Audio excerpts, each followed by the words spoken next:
Okay, in this video we're going to be looking at mainly looking at dynamic and intertemporal efficiency, and also looking at the trade-off that occurs between some of the different types of efficiency, and as well as the impact that free markets can have on each of the types of efficiency, although we'll explore this in a lot more detail in later chapters. So first things first, explain with the use of an example why an increase in technical efficiency may not lead to allocative efficiency. I'm not going to go through that again. Distinguish technical from allocative efficiency. Again, same sort of concepts. One's about maximising output per unit of input, no underutilisation of resources. Keeping production costs low should help to improve allocative efficiency, assuming we're producing what society actually values. But allocative efficiency is more broad in that it takes into account not only producing to our max productivity, but also producing goods and services that maximise society's living standards. And provide an example of when we can be technically efficient but not allocatively efficient. You can use the example of something undesirable like woolen jumpers with koalas, or something like illicit drugs. Dynamic efficiency. Dynamic efficiency is explain why it's needed to improve allocative efficiency, and in your answer explain the meaning of both types of efficiency. So for a question like this, you would be defining both types of efficiency, explaining why dynamic efficiency is so critical for then achieving allocative efficiency. So in terms of ways to improve dynamic efficiency, you could be looking at things like the government putting lower tariffs on imports. So when the government reduces tariffs, that means that businesses have to respond to price signals, and businesses that aren't profitable, they're no longer getting protected from higher prices of imports. So that might encourage them to shift resources where we have comparative advantage, or where, in simpler terms, where resources are more suited. So reducing protection through tariffs and subsidies encourage businesses to reallocate resources to where they're best suited. Privatizing markets. Whenever you privatize markets, they're more responsive. So, if we remember what we're looking at with Cuba, their businesses aren't privatized. So when preferences change, they may not produce what society wants. But when businesses are privatized, they respond to profits, and they're likely to respond to consumers' demands. Removing unfair dismissal laws, that allows you to shift resources quickly when preferences change, because you don't have to worry about sacking workers or anything like that. And from a business perspective, they could multi-skill employees so that they can shift towards different demand. If demand changes, they're able to adapt because they've got a wide set of skills. Installing flexible capital equipment that can be reallocated. Hiring workers on a casual basis. The benefit of that is that when demand slows down in a particular industry, it's easy to get rid of workers so they can be more dynamic and responsive to the labour market or changing preferences.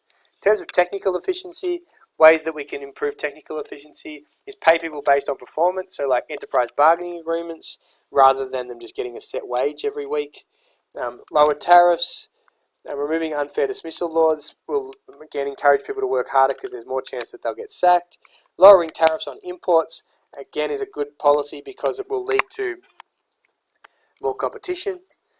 Funding for education and training, again, will encourage people to be more technically efficient because they are more skilled. Welfare and tax reforms is another good example. So only paying people welfare if they truly deserve it, and encouraging people to get back into work through lowering taxes and things like that can also improve technical efficiency. In terms of businesses and technical efficiency, it's things like rewards and incentive programs, training, providing a good work culture can also just boost productivity as well.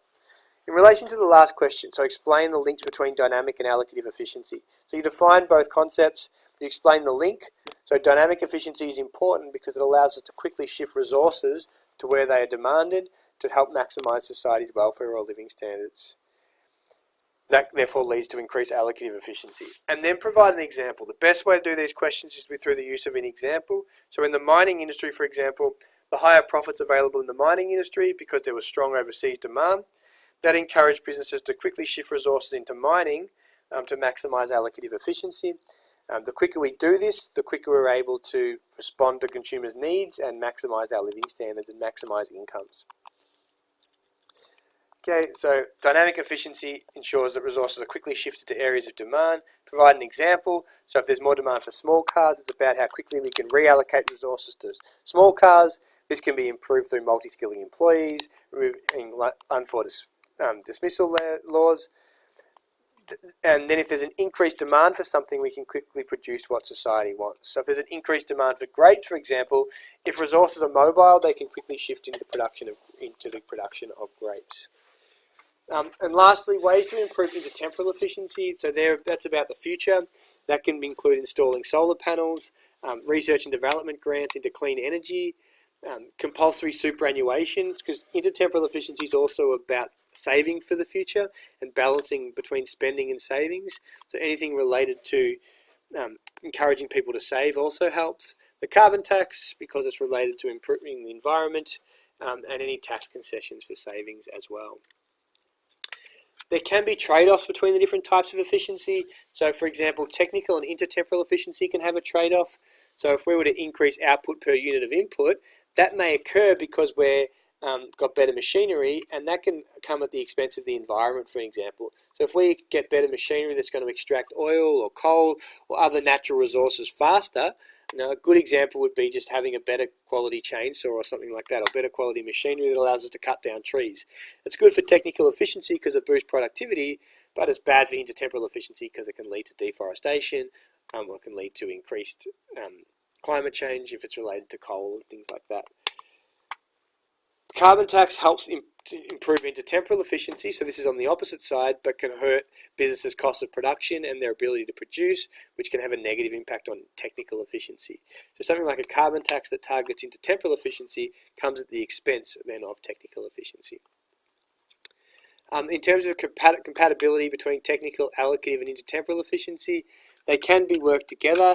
So for example, if we invest in solar technology or environmentally friendly practices, that may allow us to produce faster, which helps to boost our living standards. Also helps us in the future because we maintain the environment, and therefore that helps to increase technical efficiency, but also helps to preserve our environment, which is allocatively and intertemporally efficient. Ways to improve allocatively efficiency by reallocating resources. So again, if you get asked how can the government help to achieve allocative efficiency, that may be through excise taxes on cigarettes and alcohol, which raises the price of these products and makes them less desirable. Removing tariffs and subsidies for inefficient areas can be good for allocative efficiency because we reallocate to areas of comparative advantage, although on the flip side it can have a negative impact because those in inefficient industries can lose their job. Providing subsidies for schooling and education is another key one that's good for efficiency. In terms of things that hurt dynamic efficiency, you could argue that lots of protection for industries, so higher tariffs and subsidies, can have a negative impact on dynamic efficiency. Strong unfair dismissal laws, because then you can't sack workers, so when demands change, it makes it really hard to respond to those changes. High minimum wages can also make it less efficient because people will keep working in industries where potentially they're not suited, and because they're getting a high wage anyway. So distinguish dynamic efficiency from intertemporal efficiency. Dynamic efficiency is about how quickly we can allocate resources to where society values them after a change in conditions or individual preferences.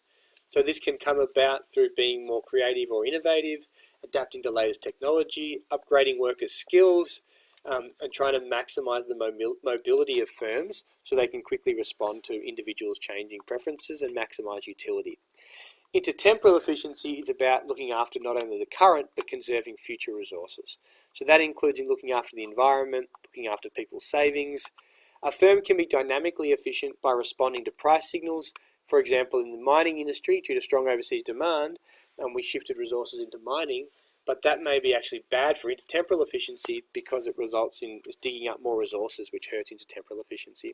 So there's an example of us being dynamically efficient in responding to the demand from China to make more coal, which can hurt the environment because mining can have a negative impact on future generations. I'll skip that one. Explain how one of the factors mentioned in the slides is likely to impact allocative efficiency. So allocative efficiency, define it as production of goods and services that maximise the society's welfare or utility. By increasing taxes on illicit drugs, that can be good for, although it can be good for society's demands, by increasing the tax, we're helping to increase allocative efficiency by reducing the incidence of binge drinking, by reducing the incidence of violence, by reducing the incidence of negative externalities going forward if we're looking at taxing illicit drugs or taxing alcohol. And last thing I'll talk about here, how can the government help and hurt dynamic efficiency? Helping dynamic efficiency would be things like removing unfair dismissal laws, lowering tariffs, removing subsidies for inefficient industries, providing education to multi-skilled employees. It can be hurt through high levels of protection, strong unfair dismissal laws, or high minimum wages that prevent resource mobility. Thank you.